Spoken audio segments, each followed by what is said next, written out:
La muscu, ce n'est pas de la vraie force, la muscu, c'est de la gonflette, c'est des choses que tu as déjà entendues parce que personnellement, j'ai fait que entendre ça depuis 5 ans, parce que dès que tu dis que tu vas à la salle, bizarrement, quelqu'un dit que tu fais de la gonflette à un moment. Alors, bienvenue dans cette vidéo où je vais parler de pourquoi les muscles ne font pas la force. Donc c'est un peu un clickbait, parce que ce n'est pas ce que je pense, mais je vais réellement expliquer pourquoi gros muscle ne veut pas forcément dire force, mais aussi pourquoi gros muscle peut vouloir dire force si jamais tu fais les choses bien. Donc je pense que tu as déjà vu des gens qui ne paraissent pas très musclés, mais pourtant qui soulèvent des charges énormes. C'est vraiment ce qu'on voit dans le sport de powerlifting, où le seul but, c'est de soulever la charge la plus lourde possible. Et en effet, tu vois des mecs qui ressemblent à des brindilles, qui soulèvent des poids beaucoup plus lourds qu'un mec giga musclé.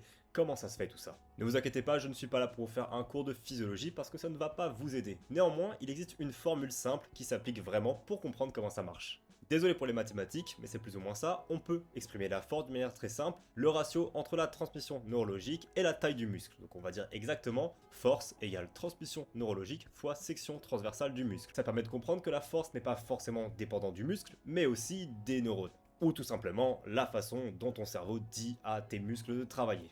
Donc, c'est quoi la transmission neurologique précisément? Parce que si jamais tu comprends ça, tu comprends vraiment comment devenir plus fort dans toutes les choses que tu veux faire dans ta vie au niveau de l'activité physique. La transmission neurologique, c'est tout simplement comment ton cerveau discute avec tes muscles. C'est débile comme façon de le dire, mais c'est vraiment ça. C'est l'efficacité avec laquelle ton cerveau va recruter tes muscles. Tout simplement, c'est des signaux qui disent à tes muscles combien de fibres à activer et à quel point les activer. Parce que tes muscles sont constitués de choses qu'on appelle des unités motrices. Et le truc, c'est qu'il faut s'entraîner à recruter des unités motrices. Parce que naturellement, tu peux avoir des gros muscles, mais tu peux recruter très peu d'unités motrices, donc ne pas pousser extrêmement lourd. Du coup, quand tu soulèves quelque chose de lourd, ton corps recrute plus d'unités motrices pour pouvoir réussir à soulever plus lourd. Donc plus ton cerveau peut en recruter, plus tu peux être fort, c'est tout simplement ça. Mais au-delà de recruter des unités motrices, il faut aussi que ton cerveau sache les faire fonctionner au bon moment. Mais du coup, comment ça se traduit à l'entraînement? Et du coup, comment adapter tes unités motrices et ton système neurologique pour avoir le plus de force possible? Et bien c'est pour ça qu'on cherche à travailler avec des répétitions très basses lorsqu'on veut travailler la force, parce qu'en fait,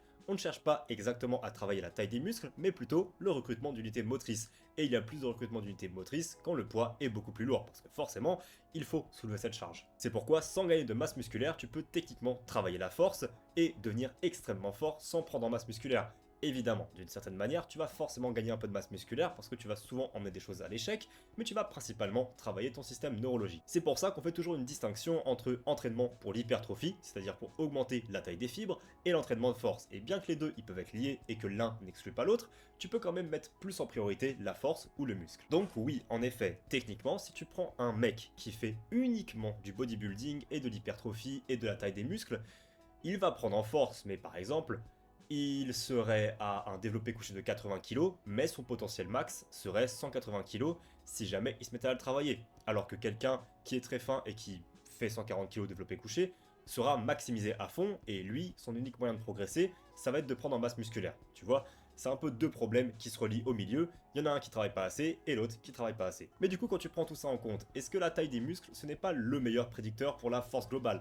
Eh bien, techniquement si, et c'est un peu ce qu'on est en train de se rendre compte dans la vie de tous les jours, dans la préparation physique et tout ça. C'est que, théoriquement, plus tu as des grands muscles, plus ils sont prêts à s'adapter à la charge. Donc comme j'ai dit, si tu as des gigantesques muscles, tu serais capable d'aller jusqu'à 180 kg au développé couché. Il faut juste travailler pour y aller et arrêter de travailler la masse musculaire. C'est pour ça que techniquement, dire que les muscles c'est de la gonflette, ça peut être vrai ou faux selon la personne à qui tu parles. Ce qui est sûr, c'est qu'évidemment, quelqu'un qui a des gros muscles va soulever plus que quelqu'un qui en a pas. Néanmoins, ce n'est pas forcément vrai, parce que quelqu'un qui s'entraîne purement pour la force sera plus fort que quelqu'un avec des gros muscles. Mais quelqu'un avec des gros muscles aura plus de potentiel. C'est pour ça généralement que l'unique moyen de devenir fort à quelque chose, c'est de s'entraîner. Et c'est pour ça, en effet, que si tu es fort au développé couché, tu ne seras peut-être pas fort à faire autre chose dans la vie de tous les jours. Il y a certains patterns de mouvement que tu dois travailler spécifiquement pour devenir plus fort. Et c'est pour ça que avoir des gros muscles, c'est le plus simple. Parce que, imaginons, tu fais plusieurs activités dans la vie. Si tu veux t'entraîner à chacune de tes activités, la seule chose qui va prédire que quelqu'un soit meilleur qu'un autre, c'est sa masse musculaire, malheureusement.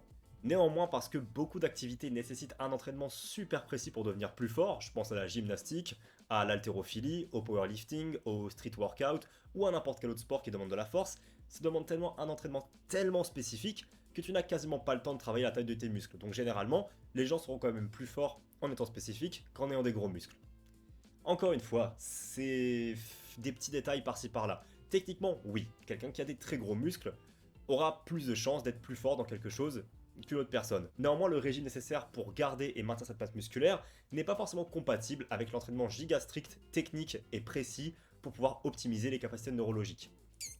Donc voilà, je garde cette vidéo plus ou moins courte, c'était juste pour vous expliquer comment répondre à ceux qui disent que c'est de la gonflette. Techniquement, ça peut en être, mais tu peux aussi avoir des bodybuilders qui sont super forts parce qu'ils ont pris le temps d'adapter leur système neurologique à la taille de leurs muscles. Retiens bien la formule que j'ai dit au début, c'est une des choses les plus précises qu'on a actuellement pour pouvoir prédire la force. Tu veux vraiment devenir plus fort, maximise la transmission neurologique et la taille de tes muscles. Si jamais je peux vous faire un exemple pratique pour ceux qui sont intéressés, c'est de faire des répétitions extrêmement lourdes en début d'entraînement, c'est-à-dire faire des reps de 1, 2, 3, 4, 5 au développé couché, et pour le reste de ton entraînement, avoir des répétitions un peu plus hautes, autour de 6 à 12 par-ci par-là, pour pouvoir faire beaucoup plus de volume et avoir des fibres qui vont plus grossir. C'est un peu brouillon dit comme ça, mais j'essaie de simplifier ça le plus possible, parce qu'en vrai, c'est un sujet que je pourrais expliquer très rapidement. Voilà, maintenant on peut enfin répondre à ceux qui nous disent que faire un déménagement, ça fera notre entraînement du jour.